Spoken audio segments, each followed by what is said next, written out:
वैसे तो आज प्रेस कॉन्फ्रेंस का विषय नहीं है, आज विषय अग्रसर गुजरात कार्यक्रम का था और मैं बहुत बहुत धन्यवाद करूंगा भारतीय जनता पार्टी गुजरात प्रदेश को कि किस प्रकार के बहुत ही इनोवेटिव कार्यक्रम अग्रसर गुजरात, इसका इन्होंने आज जिस प्रकार से आरंभ किया मीडिया कर्मियों के बीच में, यह अपने आप में बहुत बड़ी बात है और समाज के भिन्न भिन्न वर्गों के बीच में।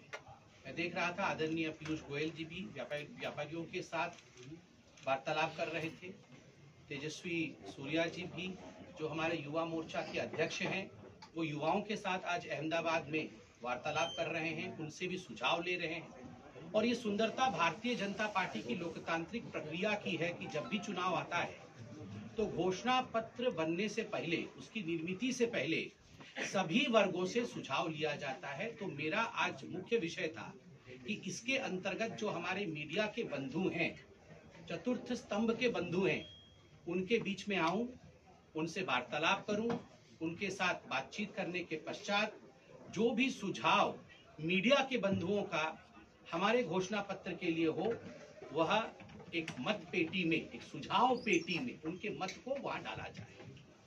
तो बड़े ही धन्यवाद के साथ मैं कह सकता हूं कि यह आज कार्यक्रम संपन्न हुआ है। मीडिया के बंधुओं ने अपने अपने सुझावों को मत पेटी में, सुझाव पेटी में डाला है।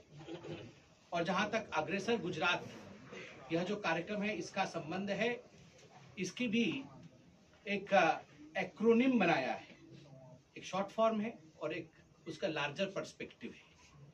ए फॉर आवास, प्रधानमंत्री आवास योजना के माध्यम से जिस प्रकार गुजरात को 11 लाख घर मिले हैं, यह अपने आप में एक इतिहास है। ठीक उसी प्रकार जी से गिफ्ट सिटी, मैं खुद गिफ्ट सिटी में बैठा हुआ हूं और निवेश में गांधीनगर में गिफ्ट सिटी के माध्यम से अंतर्राष्ट्रीय इंटरनेशनल इन्वेस्टमेंट जो आया है, वह अपने आप में पूरे विश्व के लिए एक नया कीर्तिमान स्थापित करता है।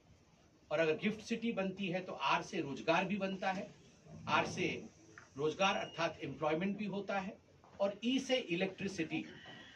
मुझे याद है कि जब हम पेपर में पढ़ते थे ज्योति ग्राम योजना के विषय में, उस समय हमने सोचा नहीं था कि भविष्य में जब प्रधानमंत्री नरेंद्र मोदी गुजरात के मुख्यमंत्री के बाद प्रधानमंत्री बनेंगे तो इसी ग्राम ज्योति के रास्ते चलते हुए वो समग्र भारत में विद्युतीकरण का एक नया करेंगे, एक नई क्रांति लेकर आएंगे। तो गुजरात हिंदुस्तान का वो पहला राज्य बना जहां ग्राम ज्योति के माध्यम से प्रत्येक गांव को विद्युत पहुंचाया गया, इलेक्ट्रीफाई किया गया। और अगर ई से इलेक्ट्रिसिटी है तो एस से शिक्षा है।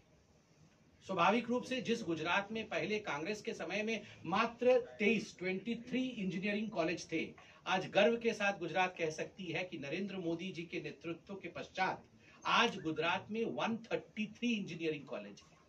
जिस गुजरात में पहले मात्र 31 प्रोफेशनल कॉलेज थे, आज 503 प्रोफेशनल कॉलेज गुजरात में है। और जिस गुजरात में मात्र 30 पहले आप याद करिए पॉलिक्लिनिक इत्यादि होते थे, उसमें भी बहुत बड़ी वृद्धि हुई है। यह अपने आप में गुजरात की एक गाथा। मैं एक डॉक्टर हूं, मुझे याद है कांग्रेस के समय में मात्र 1200 कुछ मेडिकल सीट होती थी, आज 5700 मेडिकल सीट गुजरात के अंदर मौजूद है। तो ये शिक्षा की गाथा को अनवरत अग्रसर गुजरात कहता है। और ए से आयुष्मान भारत, अग्रसर में ए से आयुष्मान भारत, आयुष्मान भारत के माध्यम से 1.48 करोड़ आयुष्मान कार्ड गुजरातियों को दिए गए, जिसमें से 77 लाख लोगों के अकाउंट में डायरेक्टली पैसा गया है, 5 लाख रुपए प्रति वर्ष का, जिससे उनकी चिकित्सा संभव हुई। यह भी अपने आप में किस प्रकार से गरीबों की चिंता नरेंद्र मोदी जी ने, माननीय प्रधानमंत्री जी ने गुजरात में अनवरत किया है, इसकी पटकथा कहती है। और अंत में आर से राशन है।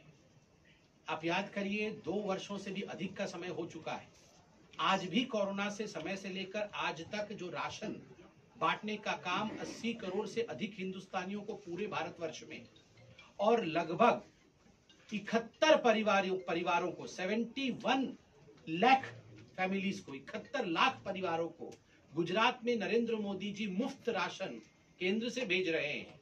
मोटा मोटी 4 करोड़ व्यक्तियों तक ये राशन अभी तक दिया जा रहा है, यह अपने आप में दिखाता है कि गुजरात के लिए नरेंद्र मोदी जी के हृदय में किस प्रकार की भावना है। स्वाभाविक रूप से यह गुजरात, जिस गुजरात ने एक ऐसे प्रधानमंत्री को इस पवित्र मिट्टी से भेजा है, द्वारकाधीश जी की मिट्टी से, सोमनाथ जी की मिट्टी से, एक ऐसे प्रधानमंत्री हिंदुस्तान को मिले हैं जिनके रहते हुए नामुमकिन शब्द आज मुमकिन बना है। कभी हमने नहीं सोचा था कि, मैं तो उड़ीसा के एक साधारण गांव से आता हूं, इसलिए मैं तो धन्यवाद करता हूं गुजरात का। मैं राजनीति नहीं करना चाहता हूं, मगर मैं धन्यवाद करता हूं गुजरात का कि ऐसा एक गुजराती व्यक्ति यशस्वी प्रधानमंत्री बनते हैं। जो सर्जिकल स्ट्राइक जिन्होंने किया, भव्य राम मंदिर, शांतिप्रिय तरीके से, सबका साथ, सबका विकास, सबका विश्वास, सबके प्रयास के माध्यम से भव्य राम मंदिर का बनना। केवल इतना ही नहीं, आप सोच के देखिए, जीवन काल में हमने कभी नहीं सोचा था अनुच्छेद 370 हट जाएगा। अनुच्छेद 370 का हट जाना, ये सारी चीजें देन है इस पवित्र मिट्टी की। और मैं इस पवित्र मिट्टी को नमन करते हुए गुजरात की इस गाथा को याद दिलाना चाहता हूं कि आज अगर 100% टैप्ड वाटर कनेक्शन, हर घर नल योजना गुजरात में पहुंचा है, तो ये गुजरात के लिए गर्व का विषय है। 36 लाख महिलाओं को अगर गुजरात में गैस सिलेंडर मिलता है, एलपीजी का सिलेंडर उज्ज्वला योजना के माध्यम से मिलता है, तो ये एक बहुत बड़ी कहानी है। अगर 80 रूट्स पे उड़ान के माध्यम से जहाज चलते हैं, राजकोट में आज एक इंटरनेशनल एयरपोर्ट तैयारी में है, राजकोट में एक एम्स 1208 करोड़ रुपए की लागत से आगे बढ़ रहा है, 300 जन औषधि केंद्र पूरे गुजरात के अंदर है।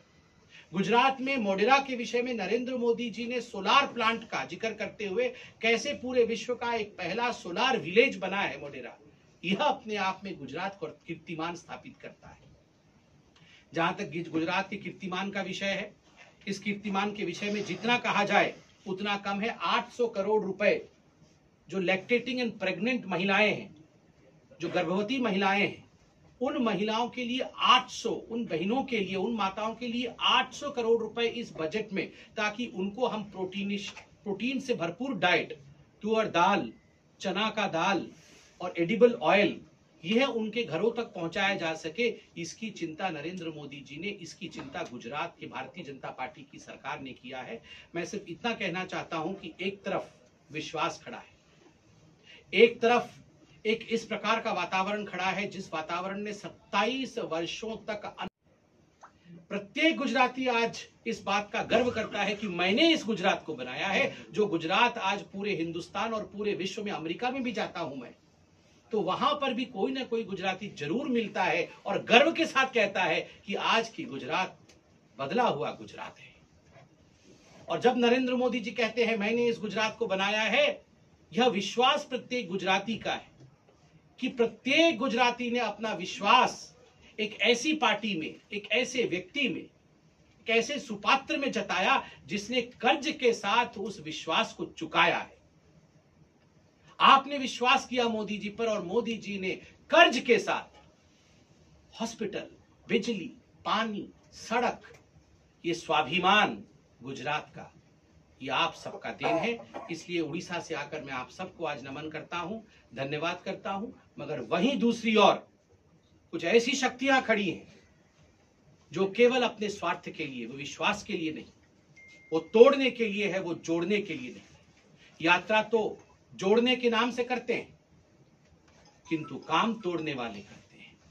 कभी भी वो कांग्रेस पार्टी भारत जोड़ ही नहीं सकती है जिस कांग्रेस पार्टी की निवर्तमान अध्यक्षा आदरणीय सोनिया जी ने आतंकवादियों के शव को देख करके 3 दिन तक रोई हो, जिनको नींद नहीं आया हो। ये मैं नहीं कह रहा हूं, ये उस समय के मंत्री, उनके खुद के मंत्री सलमान खुर्शीद ने कहा था उत्तर प्रदेश की चुनाव।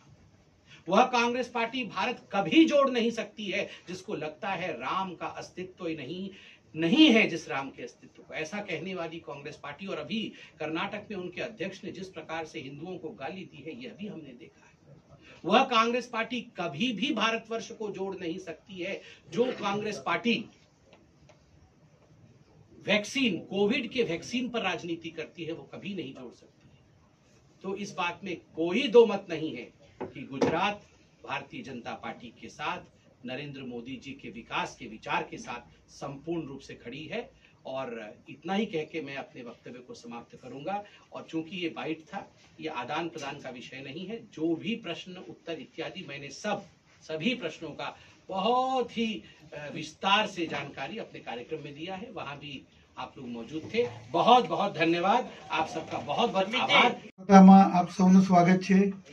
આજે આપણી વચ્ચે ભારતીય જનતા પાર્ટીના રાષ્ટ્રીય પ્રવક્તા ડોક્ટર સંદીપ પાત્રા ઉપસ્થિત છે અને આપ સૌએ હમણાં એમની વાણી સાંભળી અને તેજાબી વાણી આપણે ટીવી ઉપર તો કાયમ સાંભળતા જ આવ્યા છીએ। આજે આપ સૌ વચ્ચે વાતચીત કરવા માટે ઉપસ્થિત છે। હું તેમને વિનંતી કરીશ કે આપ સૌને સંબોધન કરશે।